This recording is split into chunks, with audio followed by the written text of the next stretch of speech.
perdagangan, pernikahan, Penjajahan. penjajahan. Ada lagi? Nah, info lebih lanjutnya kita akan buat grup. Jadi gua akan buat 2 grup. Teman-teman nanti bisa berhitung 1, 2, 1, 2. Jadi nanti ada materinya, gitu ya. Jadi ada 2 materi. Teman-teman bisa cari di Google, tapi bukan GPT ya. Jadi harus ada sumbernya. Jadi kalau teman-teman misalkan sumbernya bisa dari buku, bisa dari artikel. Nah, tapi karena sekarang pada gak ada buku, jadi bisa menggunakan artikel atau jurnal. Jadi nanti dibuat sumbernya.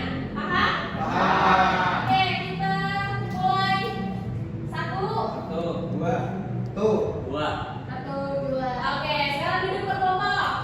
Oke. satu di mana, satu sini, dua situ. Oke. Ini bro. Oke, dan Dua ya.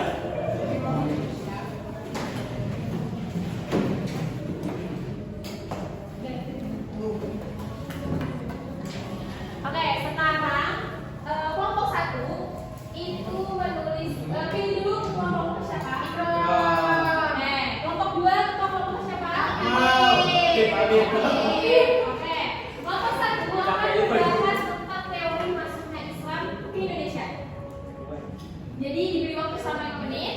Kelompok 2 akan menyebutkan faktor-faktor masuknya Islam ke Indonesia. Ya, oke, paham? Dan dibuat sumbernya. Misalnya teman-teman dapat sumber dari Wikipedia atau dari jurnal. Tuh. Oke, diberi waktu 5 menit.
Oke, gimana? Udah semua?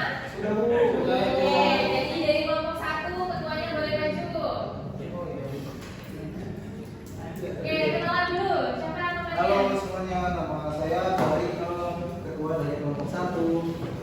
Oke, dari Ikram, coba jelasin ke teman-temannya apa yang didapetin tadi. Nah, berdasarkan hasil diskusi kami, kelompok 1, kami mendapatkan jawaban bahwa teori masuknya Islam ke Indonesia itu ada 2 kurang lebih. Yang pertama teori Gujarat, yang mana teori ini dikemukakan oleh J. Pineapple, yaitu seorang ilmuwan dari Belanda. Beliau mengemukakan bahwa Islam dan kebudayaannya itu dibawa dari Gujarat, India, yang berlayar ke Selat Malaka. Kemudian teori yang kedua yaitu teori Arab atau Mekah. Nah, teori ini didasari dari pendapat oleh Sir Thomas Arnold, Crawford, Nieman, dan De Hollander.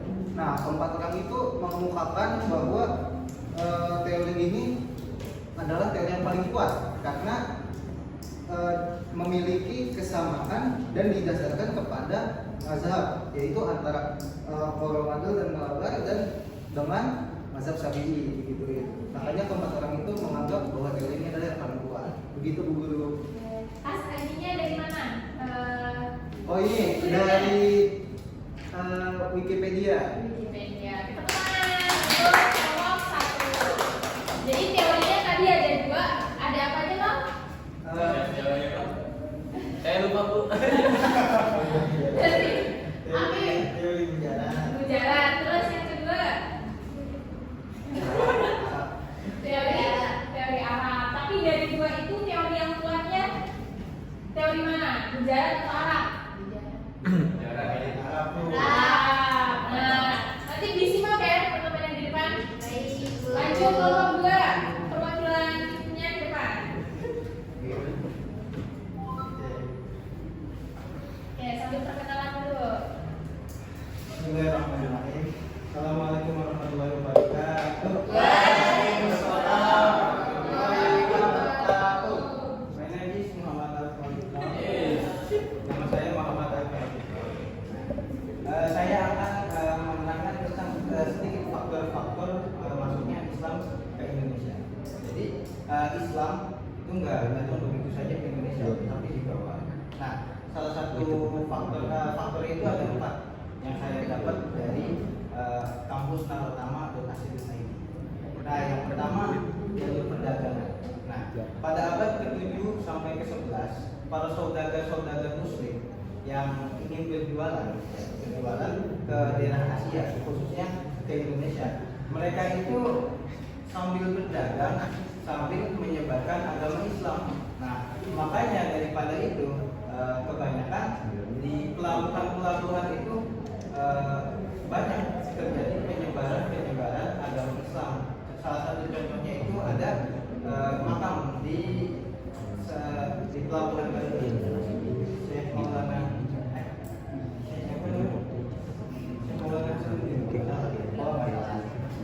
Nah, lalu ada yang kedua jalur pernikahan. Nah, yang kedua ini masih sambung menyambung dengan jalur yang pertama, dengan jalur perdagangan. Nah, cuman bedanya begini, kalau yang tadi yang jalur pertama saudagar-saudagar Muslim itu sambil berjualan saja. Nah, yang kedua itu saudagar Muslimnya ini juga sambil nikahin orang-orang lokal. Nah, targetnya gimana? Targetnya itu kebanyakan anak-anak raja, yaitu para ratu, para putri kerajaan. Kalau nggak putri kerajaan siapa? Kalau nggak putri kerajaan, maka dipilih orang-orang kaya yang ada di Indonesia, dinikahkan lalu dimasukkan ke dalam agama Islam.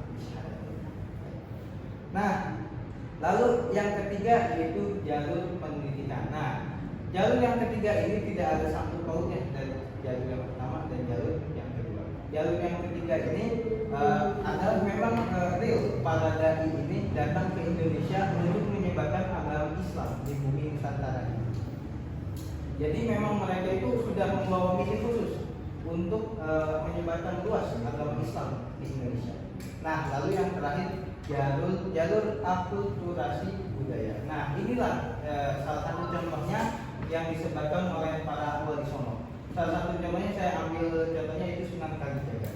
Sunan Kalijaga memainkan wayang yang asal ceritanya itu Buddha atau Hindu, maka diubahlah oleh Sunan Kalijaga dengan ceritanya itu tentang Islami. Nah, syarat masuk ke dalam studio wayang itu yaitu tiketnya dengan syahadat asyhadu an la ilaha illallah wa asyhadu anna muhammadar rasulullah. Nah, itulah terjadi akulturasi budaya di Indonesia. Makanya Islam di Indonesia ini sangat beragam, sangat beragam.